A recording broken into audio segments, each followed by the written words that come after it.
정치의 한없이 뜨거운 두 남자와 함께하는 시간, 화요일 용봉탕 시간이 돌아왔습니다. 국민의힘 김용남 전 의원, 더불어민주당 정봉주 전 의원 두 분 나오셨습니다. 안녕하십니까? 네, 안녕하세요. 김용남입니다. 예, 안녕하세요. 정봉주입니다. 자, 먼저 어제 국민의힘 혁신위원장 인요한 교수가 임명이 됐습니다. 점수 이런 거 자꾸 하면 그런데 점수 한번 매길 수 있겠습니까?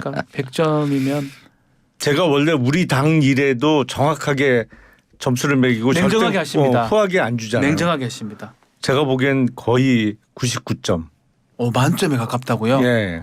오, 김용남 의원님이 사실 냉정하게 말씀하시는 스타일인데 네. 정봉주 의원은 어떻습니까? 저는 평가 유보입니다. 왜냐하면 인요한 위원장에 대해서 많은 정보와 말이 곧 나올 거라고 예상을 합니다. 그러니까 이게 이제 국민의힘 가서 정치적 행보에 대한 문제가 아니고 예. 이분 자체가 과연 이런 공직을 맡을 수 있는가라고 하는 부분에 대해서 문제 제기가 나오기 시작하게 되면 가뜩이나 강서로 좀 두들겨 맞았는데 확인 사살 당하지 않을까 하는 이런 우려가 제 얘기가 아닙니다. 저는 이분 잘 몰라요. 예. 근데 이제 최근 이분 임명을 앞두고 방송가, 정가에서 많은 분들이 이분에 대해서 정보를 갖고 있다라고 하는 설이 돌고 있기 때문에 그 정도만 이제 전하는 거 전 잘 모릅니다. 자, 그러면 99점을 이렇게 준 이유 한번 들어볼까요? 일단 기존의 정치권에 몸담고 있던 분이 아니잖아요. 의과대학 교수고. 네. 물론 아주 오래전에 뭐 당의 위원회에 들어오신 적은 있습니다만 누가 봐도 정치인은 아니란 말이죠. 네. 그러니까 일단 신선해요.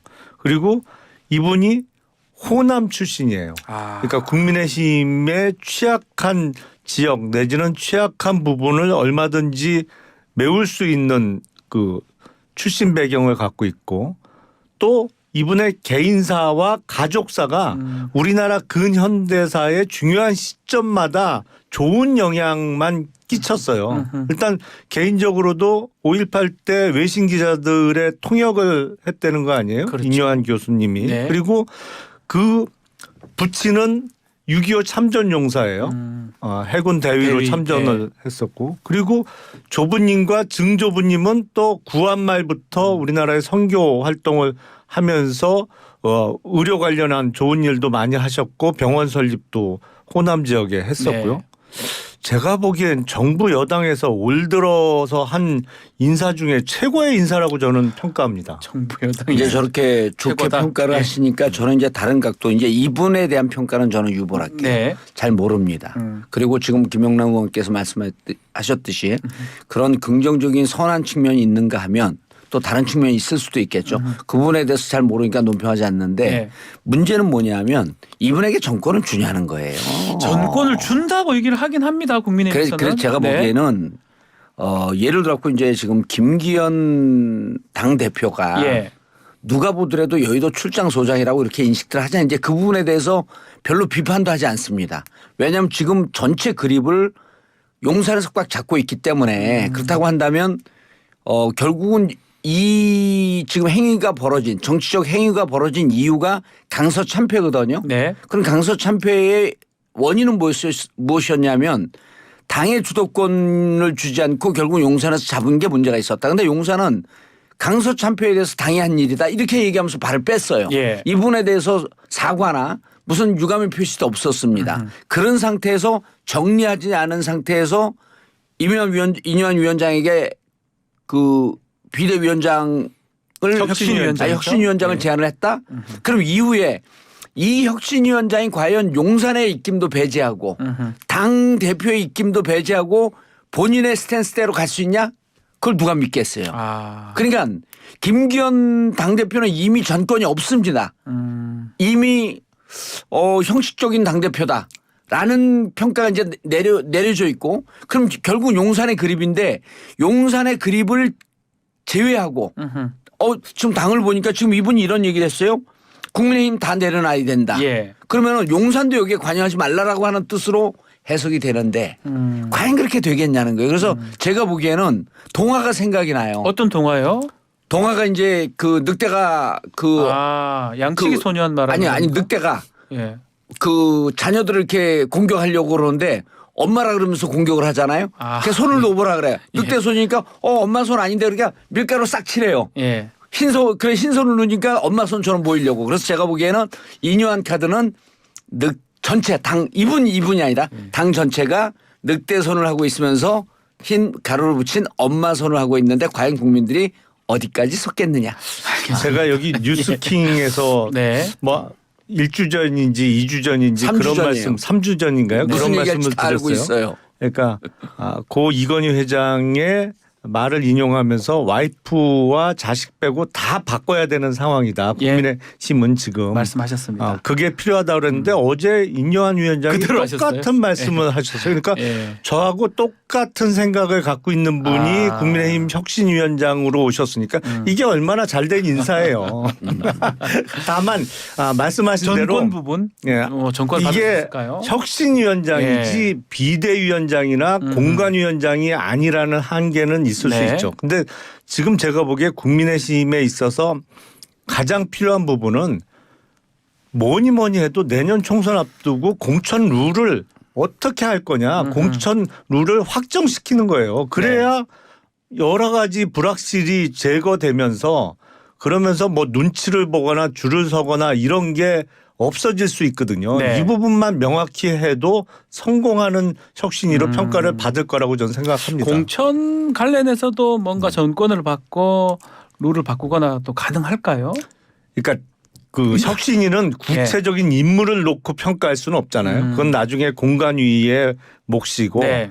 혁신위에서 할 수 있는 것은 룰을 확정시키는 룰을 거죠. 만들어야 예를 들어서 되니까. 예. 뭐 복수의 후보자가 나오면 100% 경선이다. 아니면 경선 룰은 어떻게 한다. 네. 아니면 뭐 어디 몇 %는 소위 얘기하는 전략공천, 전략공천지는 어떠한 요건을 충족할 때만 한다. 뭐 이런 식의 룰만 확정시켜 줘도 불안감이 없어지면서 아하. 여러 가지 지금 떠돌고 있는 낭설, 뭐 온갖 썰이 난무한데 그런 걸 잠재울 수 있거든요.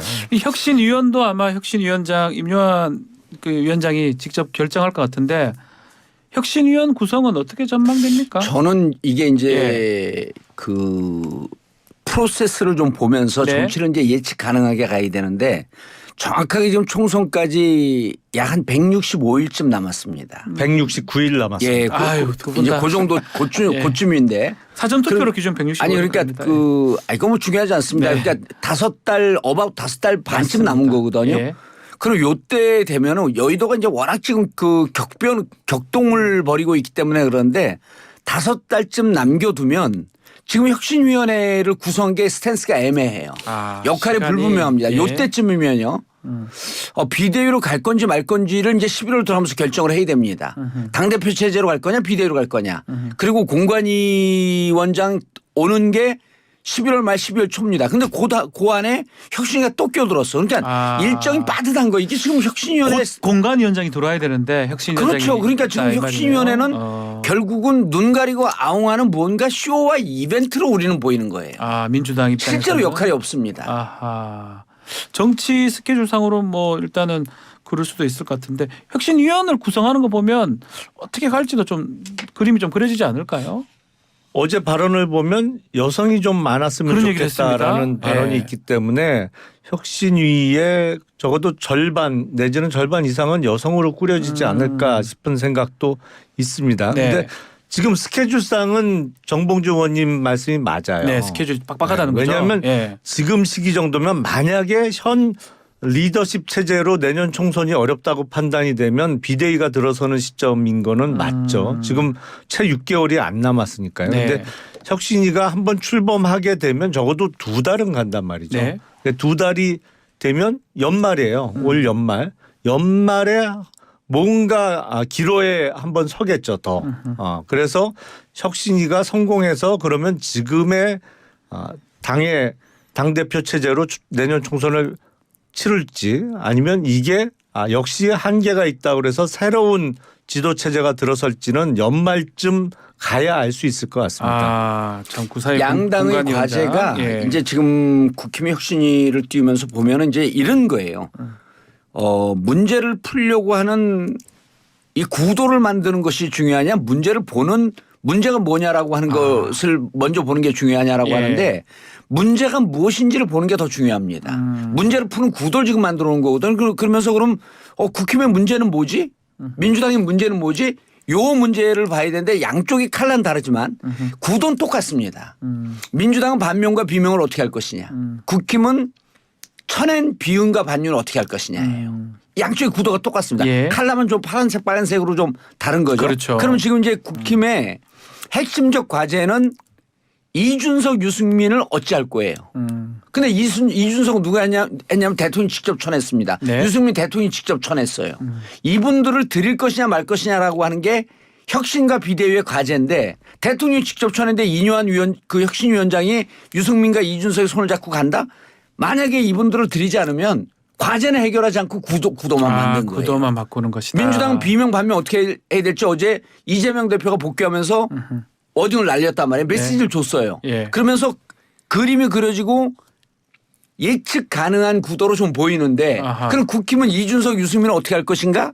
이 부분에 대해서 만약에 이뇨한 혁신위원장이 대답을 하지 않으면 그냥 시간 때우기용이다.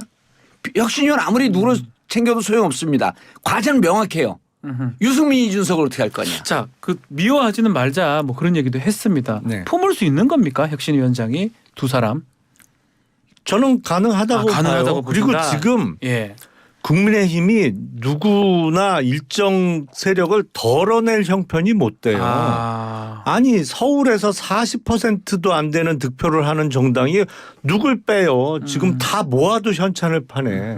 제 생각은 그렇습니다. 그래서 당 내에서는 저와 다른 생각을 가진 분들이 많이 계십니다만 네. 제가 제가 보기엔 지금 그게 누구든 뭐 유승민 전 의원이나 이준석 전 대표가 됐던 누가 됐던 힘을 보태도 내년 총선이 버거운 상황인데 누굴 빼서 여기서 제끼고 내년 총선을 치른다?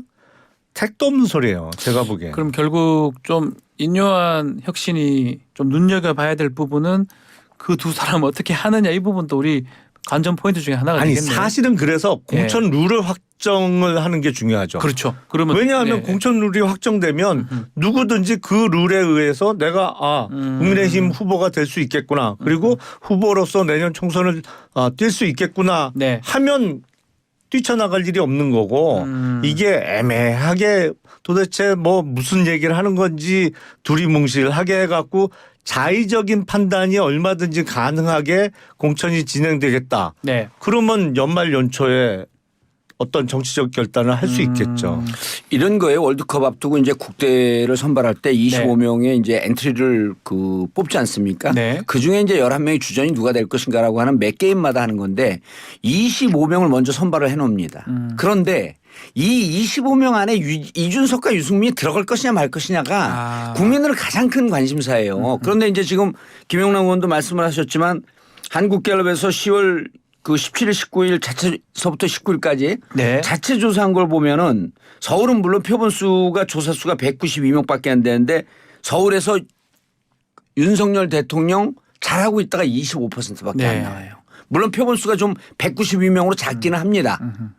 그런데 서울이 이렇게 떨어진 적이 없어요. 이게 대선 때 서울이 민주당이 5% 진 지역입니다. 그렇죠. 예. 그런데 이렇게까지 폭락을 했는데 가장 국민들이 궁금해하는 25명 엔트리 안에 유승민, 이준석이 들어갑니까 안 25명 들어갑니까 라고 하는 걸 엔트리 얘기를 안에. 해줘야 되는 거예요. 네, 그거가 안 될 민주당은 것이다. 25명 안에 비명 반명 쉽게 들어갑니까? 얘기해갖고 조응천 예. 그다음에 박용진, 박용진 서른 의원. 네. 그다음에 윤영차 이분들이 들어갑니까 안 들어갑니까 묻는데 민주당 무조건 들어갑니다. 들어가는 거다. 예. 다만 본 게임 할 거기서 거는 다만 11명 안에 안 껴주겠죠. 11명 안에 들어갈 것인가 말 것인가라고 하는 것은 예. 25명 중에 경쟁을 하라고 하는데 국힘 같은 경우는 이 25명에 이준석, 유승민이 빠진다? 그럼 어느 분들이 그걸 국대라고 인정하고 거기에다가 박수를 보내면서 응원을 하겠냐는 거예요. 이뇨한 혁신위원장의 과제는 이렇게 갈라서고 대통령이 내친 인물들은 받아들일 것이냐 말 것이냐 이거 안 하면 가장 중요하다. 교수님 그냥 집에 돌아가세요. 지금 네. 우리 정봉주 의원이 말씀하신 그 통계 조사 한국갤럽이 자체 조사한 10월 17일부터 19일간 조사한 내용이고 자세한 내용 중앙선거 여론조사 심의회 홈페이지를 참고하시면 예. 됩니다. 제가 이제 여기 우리 뉴스킹 네. 청취를 올리기 위해서 이렇게 좀 정확하게 데이터를 좀 근거로 예, 하기로 감사합니다. 했고요. 예. 저는 어제 뉴스킹 들었습니다.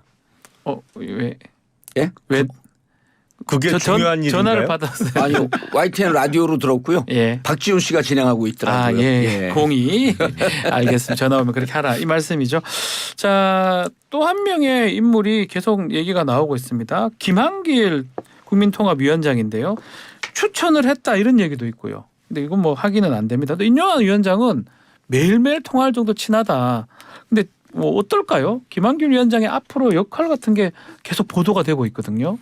그 이번에 출범하는 혁신위의 성공 여부도 연계돼 있다고 네. 보여요. 그래서 혁신위가 성공적으로 평가를 받아서 국민의힘의 지지율이 오르고 그래서 현 리더십대로 내년 총선을 치르게 되면 김한길 위원장은 뭐 부각될 기회는 없겠죠. 그런데 당이 계속 위기에 빠지고 네. 이대로는 안 되겠다 하면 제가 보기엔 뭐 예를 들어서 재창당 가능성이 있어 보여요. 있는 겁니까 그것도 재창당 가능성도?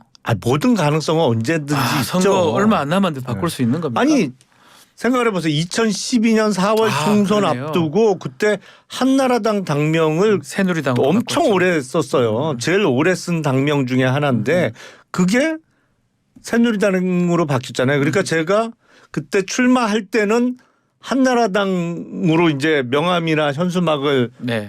찍었는데 공천장을 받을 때는 새누리당 후보로 공천장을 받았어요. 예. 그러니까 그게 총선 불과 얼마 안 앞두고 그러네요. 바뀐 거거든요. 예. 그러니까 그런 식의 재창당이 있을 수가 있고 그런 과정에서 김한길 위원장이 어떤 기획을 담당할 수 있겠죠.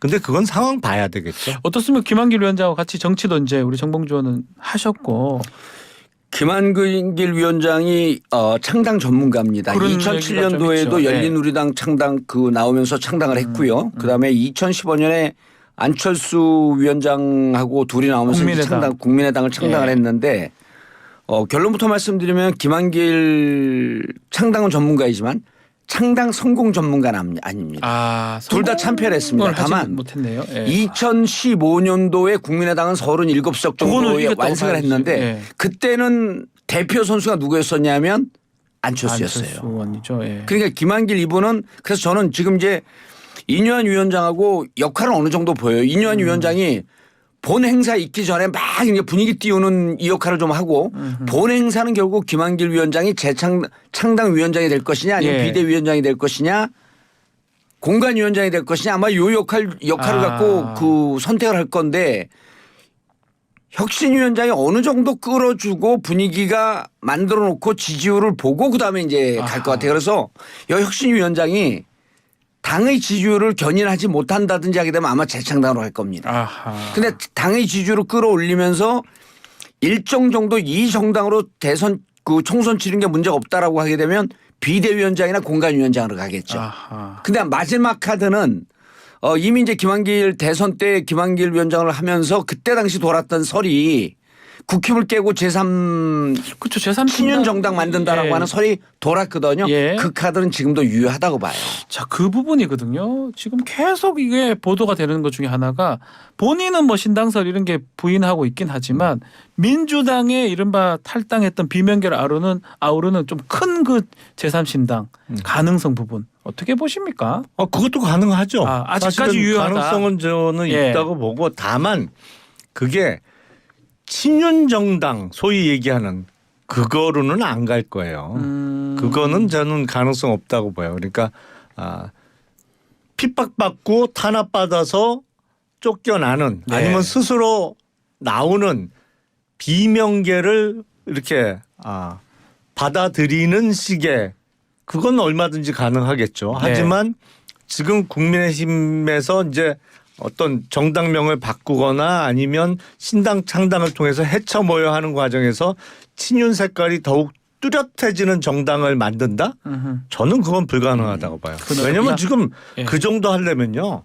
대통령 지지율이 50%가 훌쩍 넘어가는 상황에서는 가능할지 모르겠습니다만 지금 그게 가능한 상황은 아니죠. 지지율이 안 받칩니다. 저희가 이제 보기에는 그 이른바 이제 김한길 위원장이 창당을 했던 게 소수 그 작은 정당이었어요. 네. 2007년도에도 기존 양대 정당에서 빠져나간 작은 정당이었고 2015년도 양대 정당에서 빠져나간 작은 정당이었거든요. 그러니까 국민의당이 선전을 했다고 했지만 37석이었단 말이에요. 그런데 이제 지금 김한길 위원장이 맡는 역할이 맡을 역할이 아마 보수의 빅텐트론 쪽으로 갈 가능성이 네. 높아요. 그런데 첫 번째 전제가 이제 잘못된 게 민주당에서 비명 반명이 탈당할 가능성이 없습니다. 아까도 말씀드렸듯이 25명 엔트리 안에 놓는데 왜 나갑니까? 그리고 지금 민주당 지지율이 이렇게 오히려 여기서 싸워갖고 11명 주전에 들어가려고 노력하는 게 맞는 거지. 그래서 민주당은 탈당할 가능성이 없다. 두 번째 김한길 빅텐트론이 조금 이제 또 낯선 게 이분이 과연 보수의 그 전통적인 보수층 영남의 보수 주로 이제 60대 이상의 어르신들이 지지하고 있는 그 보수적 정서에 얼만큼 소구력이 있을지.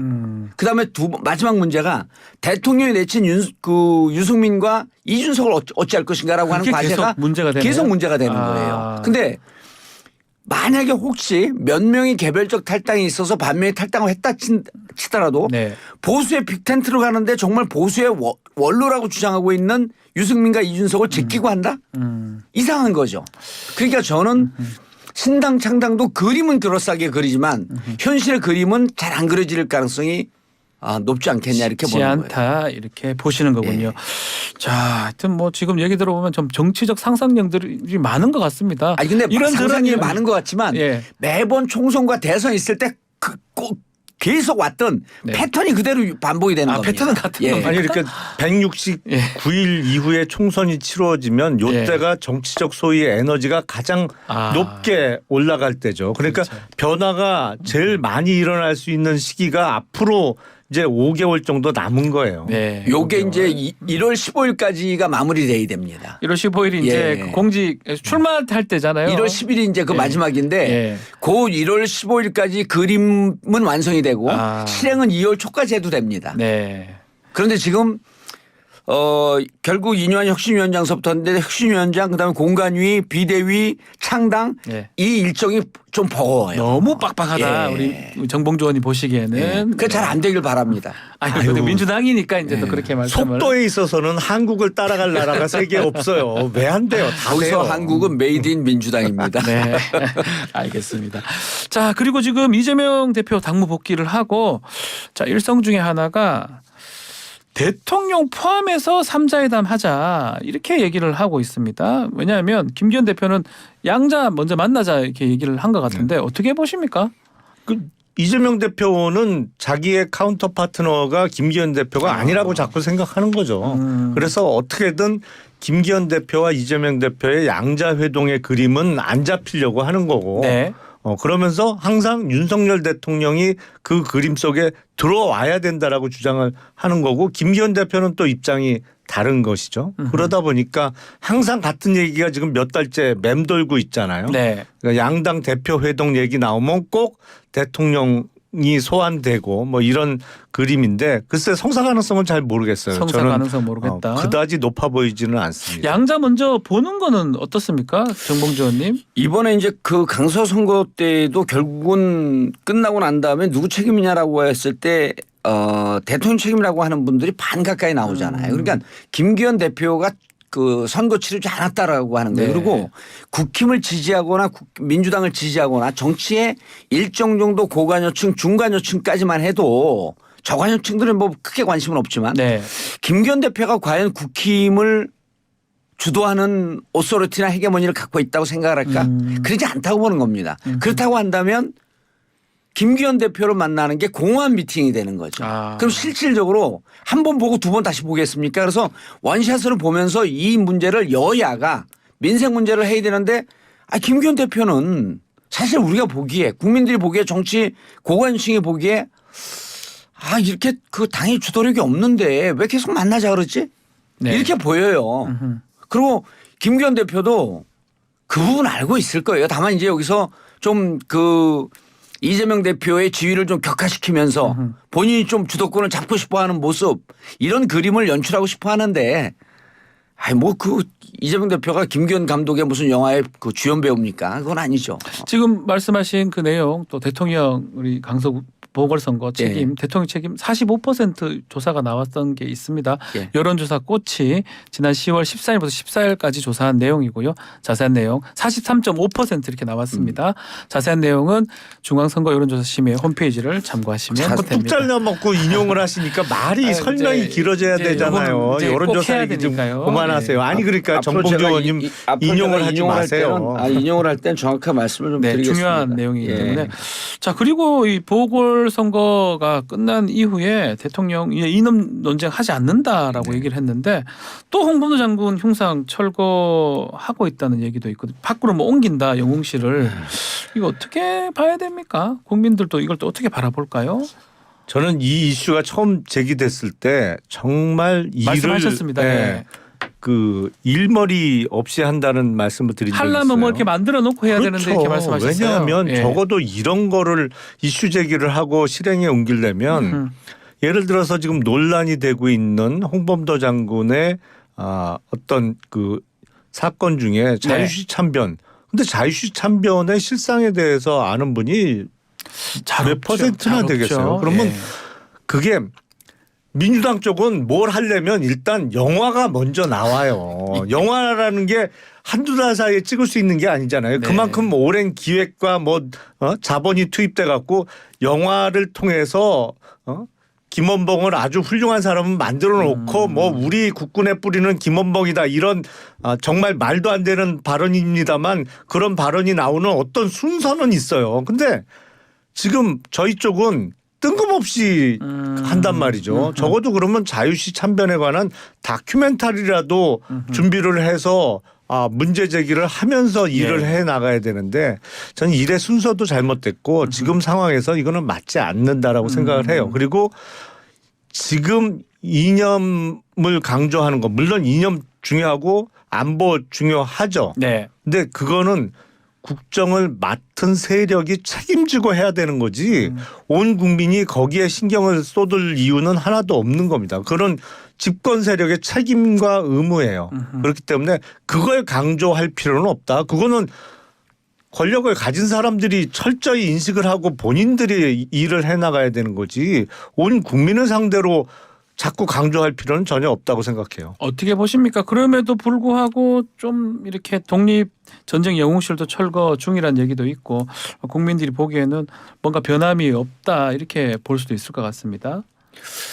이 부분은 이제 지금 아주 그 고상하고 우아하게 이념 논쟁이라 그랬는데 이제 이걸 부정적으로 표현하게 되면 색깔 논쟁이죠. 색깔 논쟁이에요. 색깔 논쟁 이게 먹어주던 게 한 90년 한 20, 30년 전까지 먹어줬죠. 그러니까 지금 국민들 수준은 21세기에 최첨단 선진국을 가고 있는데 중후진국 정도의 정치의식 수준으로 가고 있는데 저는 계속 하라는 거예요 이거.